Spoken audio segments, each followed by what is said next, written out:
Romeo Juliet படத்தின் பத்திரிகையாளர் சந்திப்புக்கு வர மறுத்த அன்சிகா. ஜெயம் ரவி, அன்சிகா மோத்வானி நடிக்கும் ரோமியோ ஜூலியட் படத்தின் இசை வெளியீட்டு விழா சில தினங்களுக்கு முன் சென்னையில் நடைபெற்றது. இசை வெளியீட்டு விழாவை தொடர்ந்து செய்தியாளர்கள் சந்திப்பு ஏற்பாடு செய்யப்பட்டிருந்தது.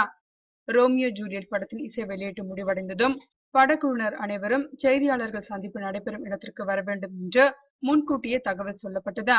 அதன்படி ரோமியோ ஜூலியட் படத்தின் கதாநாயகன் ஜெயம் ரவி, கதாநாயகிகளில் ஒருவரான பூனம் பாஜ்வா, இசையமைப்பாளர் ஈமான், இயக்குனர் லக்ஷ்மண் அனைவரும் செய்தியாளர் சந்திப்புக்கு வந்துவிட்டனர். அன்சிகா மோத்வானி மட்டும் ஆப்சென்ட், கடைசி வரை வரவே இல்லை. அன்சிகாவை செல்போனில் தொடர்பு கொண்டு தயாரிப்பாளர் பேசிய போது முதலில் ஏதேதோ காரணங்கள் சொல்லி சமாளித்திருக்கிறார்.